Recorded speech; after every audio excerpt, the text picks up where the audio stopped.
Today is January 18th, 2018, and my name is Blair Williams, and I'm here at the Cumberland County Historical Society with Jacky Ferguson.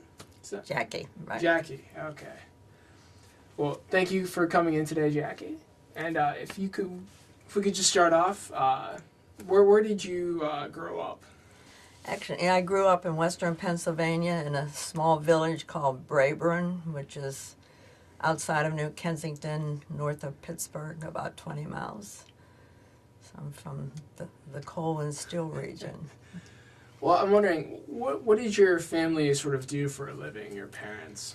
My father was apprenticed at 16 in the steel industry, and so as long as I knew him, he was involved in the making of tool steel, and did that till he retired. Lived through the Depression, so we experienced the aftermath of growing up in a Depression home. Okay. Now, so I know before we started filming, you mentioned that you had now been living in Carlisle for 52 years. So I'm wondering, wow, what brought you to the area? Well, my husband and I were living in Bucks County, Pennsylvania, where he was serving his first church. He was a Presbyterian pastor. And we served there 8 years, and a committee came and interviewed him and invited him to become pastor of Second Pres here in Carlisle. So we moved here October of 1965.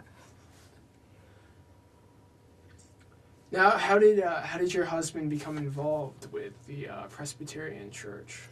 Well, actually, he grew up in a Presbyterian church in Glen Olden, Pennsylvania, and graduated from high school and went to work for Atlantic Refining, but was involved in a youth group, or helping with a youth group in his church, and they went to Princeton, and while there he felt the call to the ministry. And so he told his pastor, he said, I'm going to become a pastor. And he said, well, if you're going to do that, you have to go to college. So he went to Grove City College, which is Presbyterian, and that's where we met. Well, so how did you end up at Grove City? Well, I lived in western PA and wanted to go to school, and my parents said, how about Grove City? That's how you took college boards in those days. So. Okay. And so I met him my first day on campus. Wow. Didn't date till last semester, but. Was that also his first day, or was he? Had he been there? He had been there Okay. half a semester. Do you remember anything specific about meeting Mr. Ferguson, or? Well, yeah, he was a waiter at the girls' dorm, and he waited on my table, and Okay. And so we knew each other. It was a small school, so we knew each other the whole time. It's just that we never really dated until our last semester. And then afterwards, did he end up at Princeton? Mm-hmm. He already knew when he went to Grove City. Yeah. He wrote and had asked for a place at Princeton, so he went to Princeton Seminary. We graduated from Grove City in '54, and he went to sea. He sailed for Merchant Marines to raise money for school, and I moved to Florida, and then in 1955 we got married, and he had already had 1 year of seminary. So I was with him for the last 2 years. Okay. So you didn't move to Florida because he was in the Merchant Marines? No, I moved to Florida because my parents had moved there my last semester of college. All right. And I went home, I needed to get a job, so Yeah. we went to Florida because that's where our family was. Now, I spoke with Jack Larson, I guess it was late last year, and he mentioned, I believe, that he met Mike when he was attending Princeton. No, well, yeah, when he was attending, we were already out, Okay. and our first church was about 45 minutes from Princeton, and all the seminary students had to do what they called field work, go out and work in a church. And so he came as a student to our church to work with the youth. And that's how we first met him, even though he had gone to Grove City. Yeah. And we had gone to Princeton. We had just missed each other. So, Okay. and that started a lifetime of friendship. He ended up, instead of doing youth work, leading our choirs. And I'm sure you know, he went on and went to his own church, but once we came to Second Pres, and the trustees felt after a new building was built and everything that my husband needed help, so Mike knew exactly who he wanted. He said, I know who I want, but you'll never get him. But Yeah. they did. Good. I guess, did Mike always keep relatively close ties with Princeton afterwards, or was that just because he was so close to, you said 45 minutes? Oh, away? I can't. Close ties in that you were alumni, so you went back for special events. Close ties because being Presbyterian, you have general assemblies, and at some time during your pastorate, you'll be a representative to General Assembly, so you stay connected to your roots. But he wasn't always hosting Oh, no. seminarians on No, field that's work. usually churches closer to the seminary when they do their work, because they have to be able to get there, get back for classes. Sure. So he didn't keep those kind of connections, no. So you mentioned that Jack Larson joined you after the new church was built. So I'm wondering, so you must have been there when the Second Pres moved from downtown to Garland. Yeah, when we came here, Second Pres was down a block from the square, down on the corner of Pomfret and Hanover, Okay. which is now Salvation Army. Well, I'm wondering, what drew you and Mike to Carlisle and to Second Pres? Well, actually, we had been at our church 8 years, and I have to be honest, nothing drew me. It was because my twin sister had just moved in our area and had become a member of the church, and I had 3 children, and we had a wonderful little church, and so it seemed ideal. But he felt that in those 8 years, he had learned a lot, and there were things he would do differently. And also, he coveted for our family the kind of childhood he had, which was living in a small community where everybody knew you, and you could walk and grow up. And we lived on the Kings Highway, Route 13, an extension of Philadelphia, and it was hard for him to define his parameters. He didn't know where our town ended and the next one began. It was stretched out. People commuted to New York, to Philly, and he just felt like he couldn't get a handle on what was his domain. And so there were lots of things going on within him, and it's just we had been there for 8 years and had 3 children there. My sister was there. We had good friends. It didn't make sense to me to move, but we moved. So that's what brought us here. Well, I remember, I think it was Betty Gardner who mentioned that when Second Pres was looking for a new pastor, they had a congregant who I guess attended one of Mike's services. They have a committee that goes out. Yeah, and they came back and said, this is the person that we need to get. So it seemed like it was a mutual... It was. I mean, he connected right away, and it was... Well, I'm wondering, so you come to Carlisle. Do you remember, I guess, your first impressions and Mike's first impressions of the church? Well, of the building or of the congregation? We can start with the building and then. Well, the building was fascinating to me because it sat right on the sidewalk. Yeah. So, you went from the sidewalk into the church. And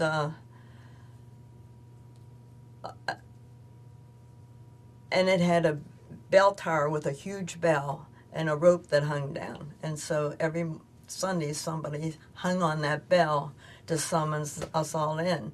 But the fascinating part was with that little bit of space out front, everybody stood out there, congregated. Yeah. Until that bell rang. So that was a unique experience to me.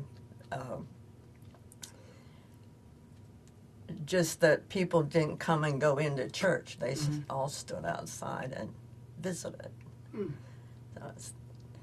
We knew before we came here, because the committee was very honest, that the church was kind of divided because they had just had a vote. They had troubles with their structure. They needed to do something with the building. In order to go into the Sunday school, you had to walk through classrooms, and there was just a lot of negatives as far as the use of the building. And also it was landlocked. There was no ground. And so there was no outside activities. And so they had voted either to relocate, move somewhere else where there was property, try to work on the building there. And the third vote was do nothing, and I think that vote won. I believe so, yeah. So we knew that we were walking into a quote problem, and I think in a way that was challenging to Mike. I don't think it was a negative to him. I think he was very impressed with the committee and the people we met with. And it was the kind of living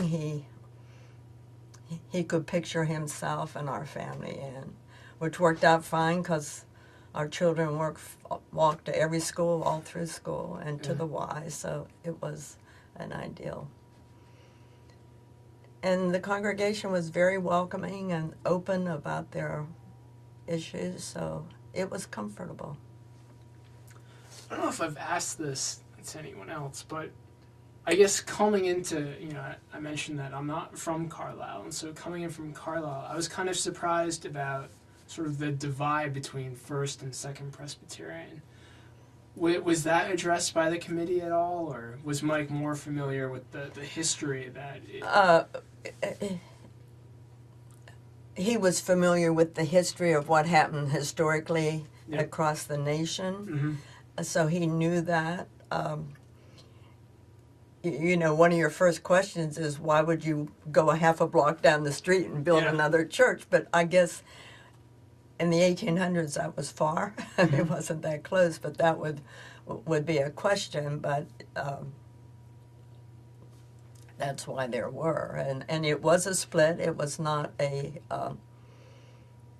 Second Pres split from the First and went down the street. So it wasn't a glorious big beginning.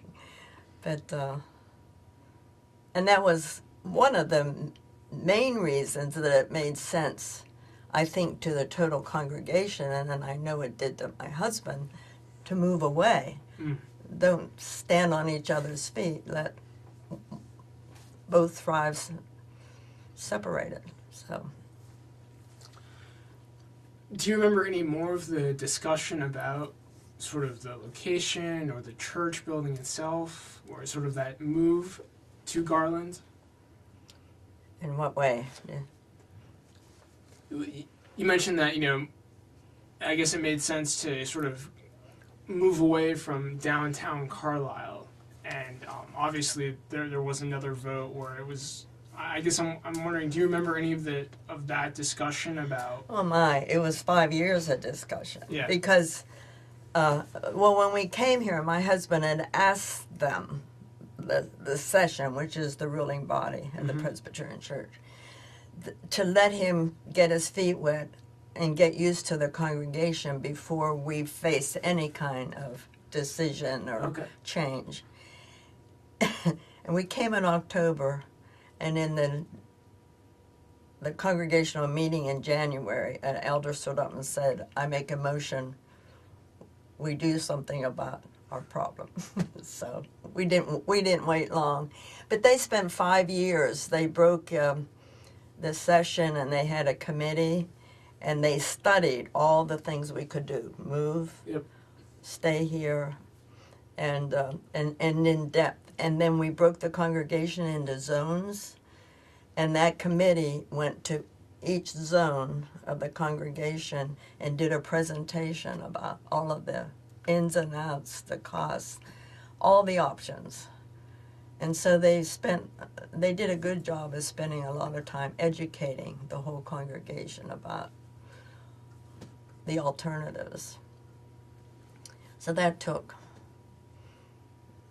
a good 5 years. Do you remember any of the major players involved with that, or? Oh, Irvin Galt. No, he comes to mind. I should have had time to think of that, but there were a lot. Gene Schlossnagel, whom I think you interviewed, Dick Warner, so many. Bill Masden became the head of the committee that moved us, the architect, the building committee. Many. Well, I guess could you speak a little bit, I guess, about some of those personalities? Just anything that you remember, not necessarily about sort of moving of the church. I'm just thinking of, because you mentioned we have interviewed, Gene, and we've interviewed some other people, but obviously there are people we can no longer interview. So I'm wondering if you can. So many of them aren't around anymore. Yeah. Like Irvin Galt was just a solid, supportive guy that just really quietly led the whole concept. Okay. He was just a solid. Bill Masden was the head of Masden, which was an important company when we came to town, Masden Carpets. And my husband was very impressed with his leadership, not only with the church but in the community, and was just a very positive, inclusive kind of thinker, and also broad thinker. So he was definitely an inspired leader for that time for the church. But there, it's hard to leave. Bud Gardner, Betty Gardner's husband, he came to Masden's as a young guy and was amazing in finances. So he was the support for any of the problems that had to do with financing this project, and he was went to meetings with my husband and helped solve some of the problems that we came up against. Well, shifting gears a little bit, I'm wondering, and I imagine it may have been fairly large, but sort of what role did the church play in your sort of family's, daily social life? In my social life or everybody's? Sure, yours in particular, I guess. Well, of course it was our life, Yeah. because my husband was the pastor, and our children were young, so they were very involved in the church. And also, when we came here, it was a really good time because of the age of our children, and the church was very hungry. The congregation was hungry for programs. And so we heard right away about a a Bible study that they wanted my husband to be involved in. And he said, calm down, we have to get our feet wet. But I think the next year, he and I and our whole family went to Madison, Wisconsin to take 2 years of training to teach this course. And we spent 2 weeks in Madison learning about Bethel Bible study, and then came back and started a class training teachers that they could also become teachers within the congregation, and that took 2 years to train that. And so we did that. At the same time, my husband had heard about a youth work called Youth Club out of Pittsburgh. So he got training in that, so we started a youth program. And it just took hold and grew like crazy. By the time our new building opened, we had like 150 kids coming every Wednesday night for 3 or 4 hours. So it was just a very energizing time for the church. And I think with the move and all the new programming, everybody was energized and positive and full of life. So everything worked together for good. Now, do you have any memories, or did you serve on any sort of committees or boards, or as a Sunday school teacher? Or is it mainly sort of an unofficial position that you held? Because being a pastor's wife, you tend not to serve in you're a backup, in the back. I did teach Sunday school. I was in the Bethel training, and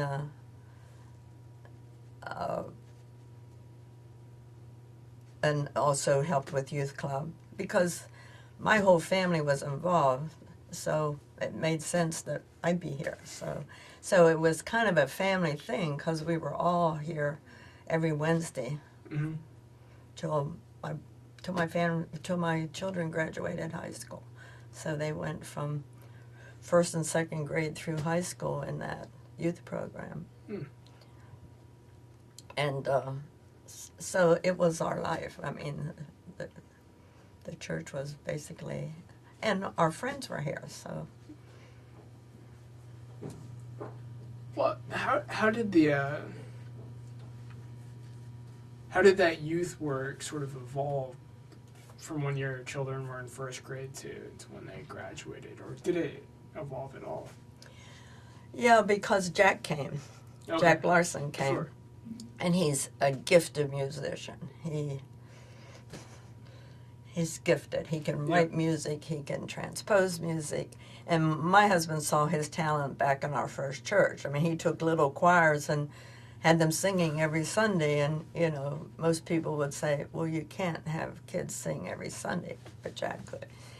So together they were like a marriage. Yeah. They both, my husband loved drama. And so they developed many plays set to music, which incorporated the whole congregation. We not only have young people in it, we would have 90-year-olds, and we'd have Noah and Noah's wife. So it was great for the congregation because all the ages were working together, so they knew each other, and supported each other. So they had a wonderful time working together and developing these youth programs. And I think because of those musicals and the drama, we kept the kids even. I know my husband would say to me sometime, I can't believe our boys are here. He said, I'm not sure I'd have been here when I was their age. Yeah. But I think because their friends were here and they were having so much fun, that's where they wanted to be. And so even during soccer season, the cooks would have a late table for kids that came in late, so they could eat. And so it was a very flexible crew that would adjust to whatever worked.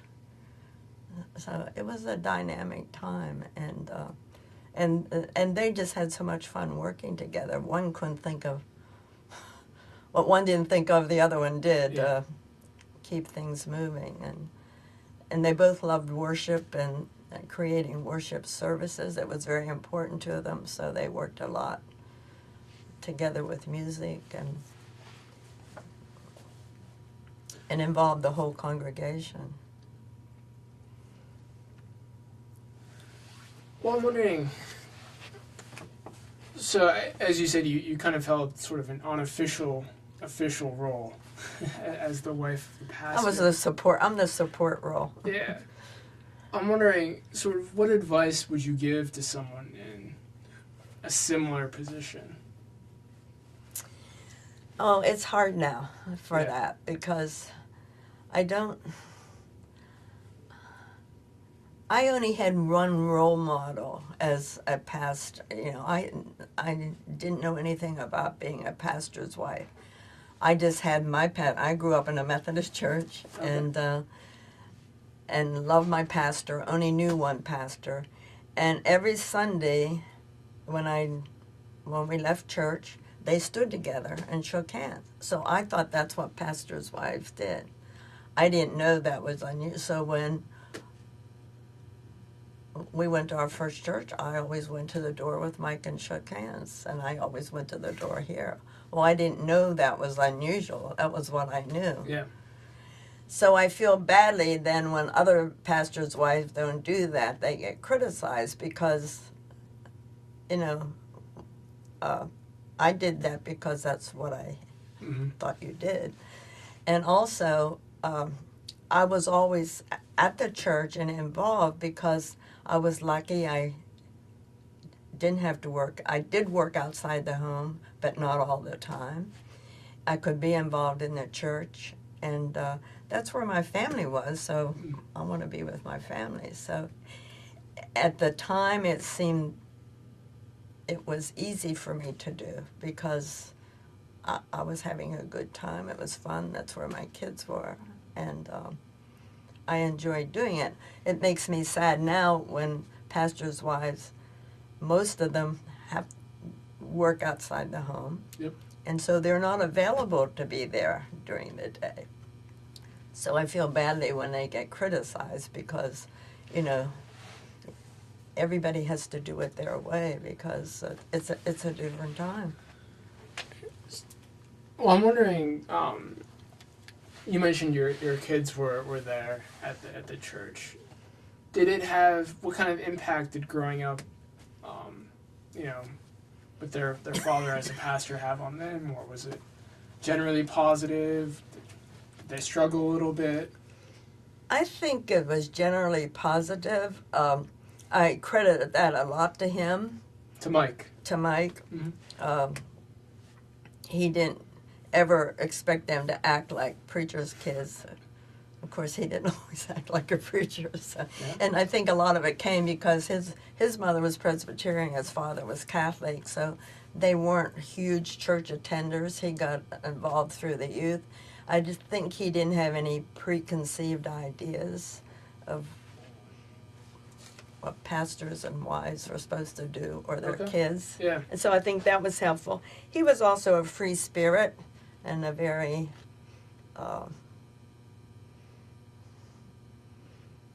non-judgmental person, so I think that made it easier for our kids. And because I don't think they ever felt like anything because he was the preacher. Sometimes in later years they would tell me that in school, like a teacher would say to them, well, you should know that, your father's a preacher. So it would be incidents like that. But not from home and not much from the church either. I think the church was pretty easy on them. I'm wondering, you mentioned just now that Mike was a bit of a free spirit. Are there any particular stories that still stand out in your mind that sort of characterize that aspect of him? You mean in regard to the church or just him? Just in general. Well, we were campers and we had a month's vacation, so we would take camping trips. And if you'd be riding down the road and there was a waterfall, you would stop and you would hike that waterfall, dead stop. Alright. And so, and if you passed an ice cream stand, you stopped and got ice cream. So, kids loved him, Yeah. including my kids, because he lived for the moment. And, he didn't save sermons because for him that sermon was for that Sunday to that group of people. And he felt inspired and so what he had to say was for then, not a year from now. It was be another group, or maybe the same group but different circumstances. Yeah. So that's what I mean. He wasn't held to any set of rules. Like he hated playpens. Okay. If I have a baby in a playpen, it came out the minute he walked in. So you get the picture. Yeah. Well, I've heard some stories, but I'm wondering, do you remember any particular, problems or issues that came up during Mike's tenure? Or that maybe some things that, he mentioned to you that he was struggling with, or that were issues with the congregation? Once we got past the first one, of course, was relocation, and I can't see that as a problem because the congregation was so positive about doing something. And Okay. so Yeah. I don't. During the 60s and 70s, there were, the race problems. I mean, it got heated, and the churches worked, I think, really hard to try to work within the community. I can remember us coming downtown, and there would be I can't say upheavals, but tenseness, and I can remember we would come down and try to talk, and other churches did that. Leaders of the community were wonderful to work with. They got very involved at that time. That's how the community pool got built. Bill Maslin was one of them. Different heads of companies in town, Frog and Switch and Carlisle Tire and Rubber, they would work with the churches and they built the community pools because the only pools were clubs where you had to join. And the community pool was built. OIC started, which is now employment, what is it? Skills Center? Employment Skills Center. There you got their sticker right here. Yeah, right there, yeah. Well, it started out as OIC. It was recognizing needs to help people move forward. And Opportunity Home, Jimmy George, he was a great leader in the community from the flower shop and leaders. And I remember once during the Vietnam War, there was a huge protest march to the War College. And we came down and walked with the Dickinson students and all the protesters. And I mean, even though there was tenseness, it always worked. And I think it's because the community and the leaders in the community and the churches were there. They worked together. I'm wondering, not necessarily challenges, but just changes. Have you noticed any changes sort of since you first came to Second Presbyterian, like with the church or maybe with the congregation? Oh, yeah. And my husband always said he didn't serve one congregation, although he was pastor of one church. He said, I think I served 3 or 4 congregations. Because you can kind of see as the town grew and more changes came, people moved about more. You still had the people who were born and raised here, but there were a lot of people who weren't coming in and leaving. So you would see turnover of, and I wasn't as aware of that, but he would say that. Because he stayed here 31 years, and people said, how could you stay that long with one congregation? And he said, because I didn't have one congregation. Yeah. It kept changing on me. So that made it easier to preach to and connect with. But that's the physical church. The use of the church has changed a lot, and we were just talking about this not long ago. As I told you, we were landlocked, and we had all of these kids coming on Wednesday nights, and there was no place to do anything. So when we got this property, there's 10 acres, we had land, so you were outside all the time. I mean, the front lawn of always had a game going or something. And at youth club, when you first came, it was activities. So there was always a soccer game or some game going on, basketball.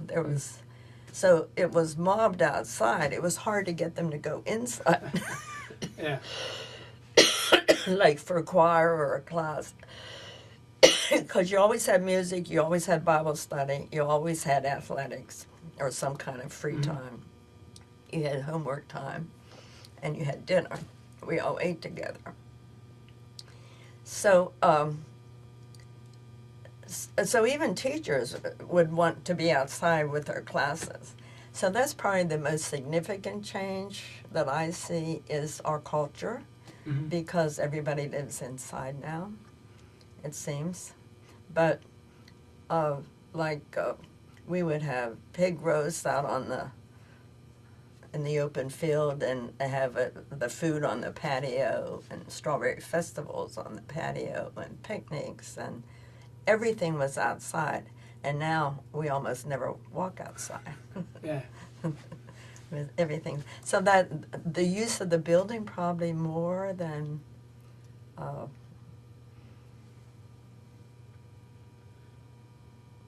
as many young people. I'm just remembering something that Betty Gardner mentioned, that when she first came to Second Pres, she mentioned that she was, and she and Bud were kind of the only young people she felt like at the church. And I think you came shortly after, so I'm wondering, did you feel that way as well, or had it started to transition with more young families joining by that time? Or was that something that, I think that's slowly something happened? that kind of evolved. That I'm trying to remember when I first came, I was so homesick I didn't. For Bucks County. Yeah, well, Bucks County, yeah, what was familiar, But I'm trying to think of my own family. There were young families, but we must have had,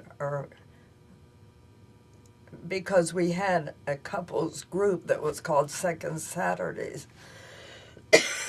And there were quite a few of us in that. Okay. So, I mean, we were in our 30s when we came here, so. I think it might have been, I'm not blanking on who mentioned it, but it also seemed like there was a shift from early on. I guess you mentioned, Bill Masland and Bud Gardner, sort of, and then there were a lot of doctors and dentists and lawyers, and I guess they mentioned there was a shift to where now you don't have as many dentists and doctors attending. Yeah, I've never thought about that, but somebody else brought that up not long ago, that we don't have the professional levels that we used to. If we had somebody get sick in the congregation, there'd be all these doctors coming to help them. We had a lot of doctors, a lot of lawyers, too. Was that a shift that happened after Mike retired, or was that sort of throughout the last 50 years? I'm not sure about that, because I really hadn't thought about that until somebody brought that to my attention recently. I just had not thought about it. But Yeah, because he was retired 20 years when he passed away. So, it goes fast, so you don't realize it. So it may have been. After I was trying to think if that was happening while he was still pastor.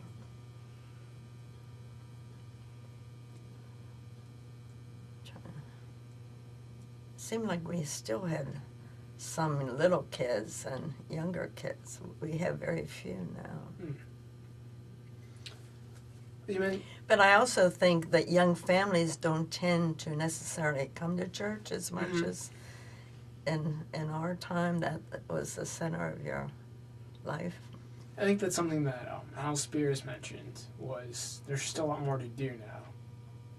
Still what? There's just a lot more to do in terms of you have sports encroaching on Sundays. Yeah, and that was beginning to start even when our boys kind of escaped it, but Sunday sports, I mean, that was unheard of. When we first came here, you didn't do any of it. You didn't go roller skating on Sunday or to the movies. It was still blue laws. You didn't. Yeah. So that's another thing I hadn't thought about, the changing of laws, that people do other things on Sunday now. And with both parents working, weekends are sacred, I mean, so they tend not to go to church. But I know so many families that are torn apart because of sports on Sunday.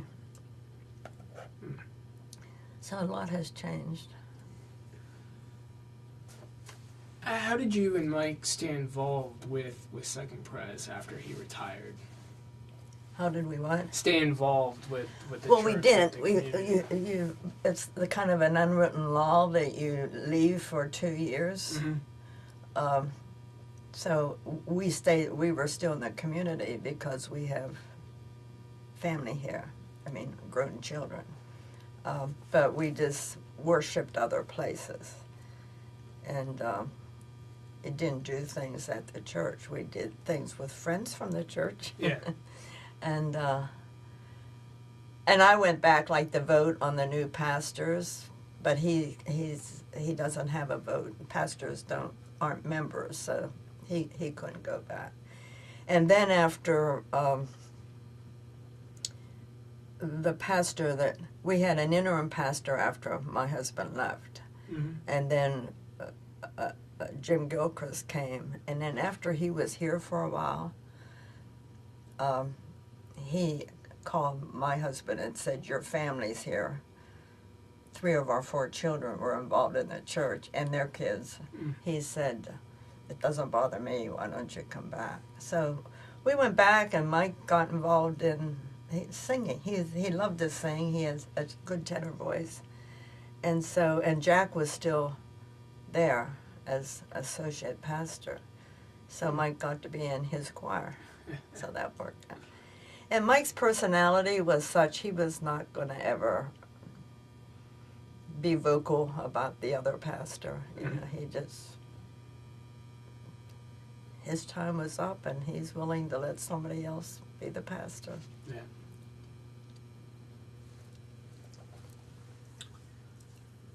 Just I guess a couple more things here. I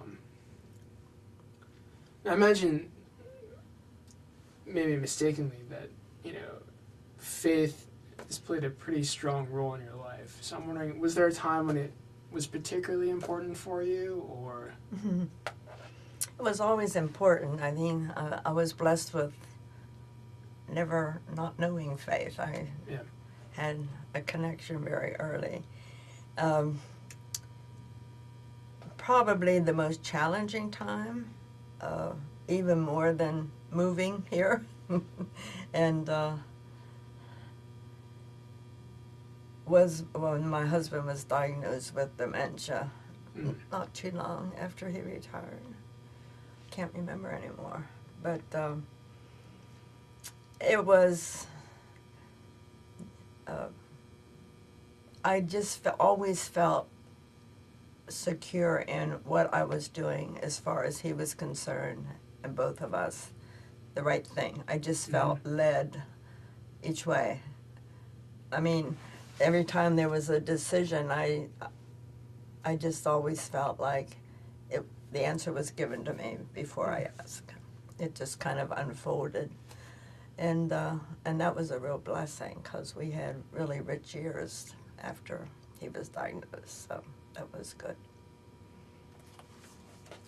I'm wondering how has your sort of faith journey influenced your life, or maybe how has your faith changed over the years, if at all? Gotten deeper. Yeah? Deeper. I don't fret as much, and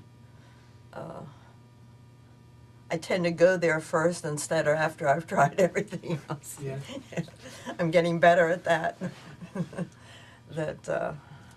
To rely more on God. You know, when you're young, you're so full of making everything work. Yeah. But, and you know, just being surrounded by wonderful people and good friends and the same church. Yeah. Well, I'm wondering, are there any other stories about Mike or about yourself that you want to share, or that are particularly memorable that I just there's failed to probably ask? so many.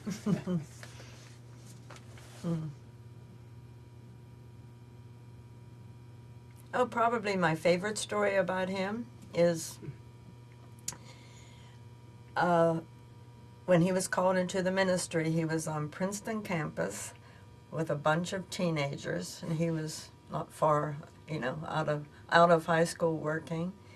And they had been in the chapel, and they came out, and all the young people left to go somewhere, and he was standing there alone, and he heard this voice say, "You belong here."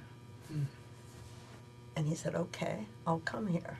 And that's when he went home and told his pastor that he was going to be a minister. And together they chose Grove City College. And aside, that pastor ended up being a member of our church at Second Pres. He retired and lived in Newville. Anyhow, and so he served all those years and loved what he was doing. I don't think he ever had a day that he didn't love. A lot of heartaches, because you lose children and bad accidents, and those are hard times. But when he retired, he said to himself, I learned later, well, what was that all about? Well, what was that about, God?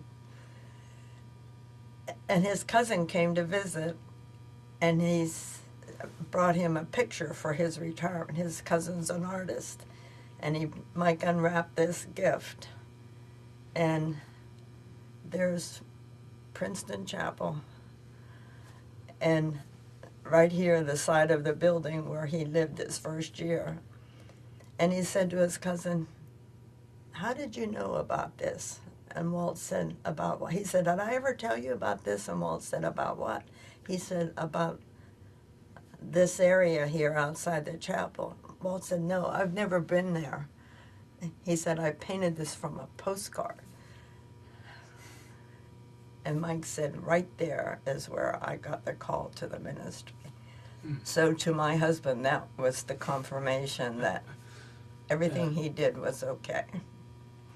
Well, I have to say, speaking from, I've probably spoken to 5 or so people now from Second Presbyterian, and they all have very fond memories of your husband. They all say he made an impact, so he seems to have been in the right line of duty for himself.